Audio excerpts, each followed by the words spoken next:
खासदार संजय राऊतांनी राज्यसभेत जोरदार भाषण करत भाजपला फटकारले. ऑपरेशन सिंदूरवर राज्यसभेत चर्चा सुरू असताना अनेकदा पंडित नेहरू व सरदार पटेल यांचा उल्लेख झाला. भाजपने पंडित जवाहरलाल नेहरू यांचे आभार मानले पाहिजे. त्यांच्यामुळेच आज ते सत्तेत आहेत. जर सरदार पटेल पंतप्रधान झाले असते तर त्यांनी तुम्हाला देशातून उखडून फेकले असते, असा घणाघात संजय राऊतांनी केला. पहलगाममधील हल्ल्याची जबाबदारी देशाच्या गृहमंत्र्यांची होती, त्यामुळे त्यांनी राजीनामा द्यायला हवा, असं बोलत राऊतांनी राज्यसभा दणानून सोडली. संजय राऊत नेमकं काय म्हणाले ते सविस्तर पहा. त्यापूर्वी चॅनलवर नवीन असाल तर चॅनलला सबस्क्राईब करून बेल आयकॉनवर क्लिक करा. पंडित नेहरू की वजह से आप यहाँ बैठे हैं, राज कर रहे हो, ये पंडित नेहरू की मेहरबानी है. अगर सरदार पटेल प्रधानमंत्री होते तो आज आप हमारे सामने सत्ता में हो या देश में दिखते नहीं, उखाड़ कर फेंक देते. पहलगाम में 26 लोगों की हत्या हो गई. कैसे? अब तक सरकार नहीं बता पा रही. पूरा कश्मीर गृह मंत्रालय के अधीन है.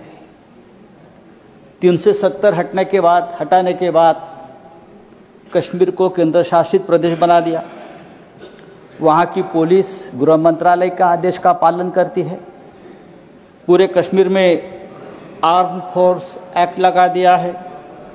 वहाँ के गवर्नर भी आपके हैं, बहुत मजबूत आदमी है. फिर भी हमला हुआ और हमलावर निकल गए. गवर्नर ने भी अपनी चूक मान्य की है कि ये चूक हो गई है, सुरक्षा में चूक हो गई है. अगर सुरक्षा में चूक हो गई है, 26 लोग मारे गए हैं, सिंदूर उजाड़ दिया है 26 हमारे माता भगिनों का, तो उसकी जिम्मेदारी कौन लेगा और इस्तीफा कौन देगा जिम्मेदारी लेकर? पंडित नेहरू देंगे? नहीं, पंडित नेहरू देंगे या प्रेसिडेंट ट्रंप देंगे या जेडी वांस देंगे? कौन देंगे? इस्तीफा देश के गृह मंत्री ने देना चाहिए, ये उनकी जिम्मेदारी है. सर, इस देश में 24 घंटे में उपराष्ट्रपति का इस्तीफा लिया जाता है क्योंकि आपके बात मानते नहीं. लेकिन 26 लोगों की हत्या होने के बावजूद किसी का इस्तीफा नहीं, किसी से माफी नहीं. ये इस देश की स्थिति है.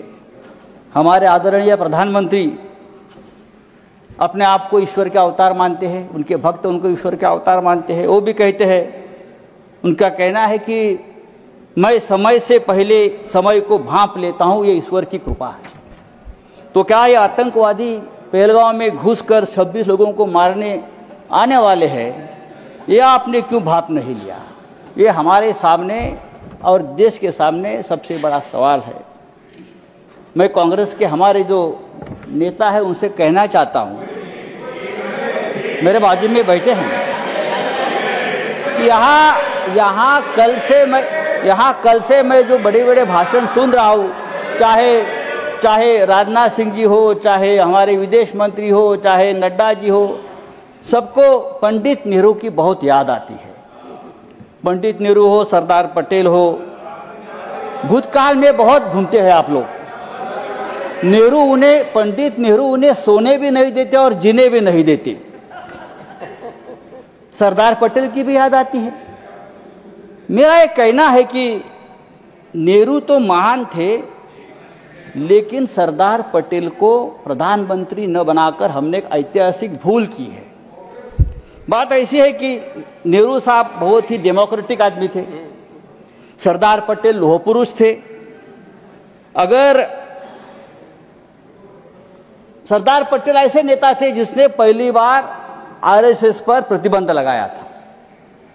अगर सरदार पटेल जीवित होते और 10 साल, तो ये लोग आज सामने दिखते भी नहीं. आरएसएस को पूरे आज प्रतिबंध लगा देते, समय समाप्त हो रहा है, उनकी विषय पर बोलिए, फेंक देते. समय समाप्त हो रहा है, विषय पर बोलिए. तो आपको पंडित नेहरू का आभार मानना चाहिए कि पंडित नेहरू की वजह से आप यहाँ बैठे हैं, राज कर रहे हो. ये पंडित नेहरू की मेहरबानी है. अगर सरदार पटेल प्रधानमंत्री होते तो आज आप हमारे सामने सत्ता में हो या देश में दिखते नहीं, उखाड़ कर फेंक देते. सर नहीं सर, सरकार ने आपका समय समाप्त हो गया. मैंने बोला था आपको. लेकिन आप उलझे हुए थे। कर लिया। मैंने आपको बोला था। सरकार बोल रही है समय समाप्त हो गया आपका। पाकिस्तान हमारे अब सामने मैं नेक्स्ट स्पीकर बुलाऊंगा। पाकिस्तान हमारे सामने गिड़गिड़ा रहा था, हाथ जोड़कर हमसे रिक्वेस्ट कर रहा था कि सीजफायर कर लीजिए, युद्ध विराम कर लीजिए।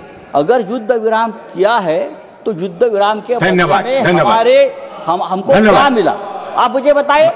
बात तो पीओके पर होनी थी, क्या समाप्त कीजिए, मिला? समाप्त कीजिए। धन्यवाद। कम से कम जो कुलभूषण जाधव 15 साल से उस जेल में तड़प रहा है भारत का, उसको तो छुड़ाना चाहिए था।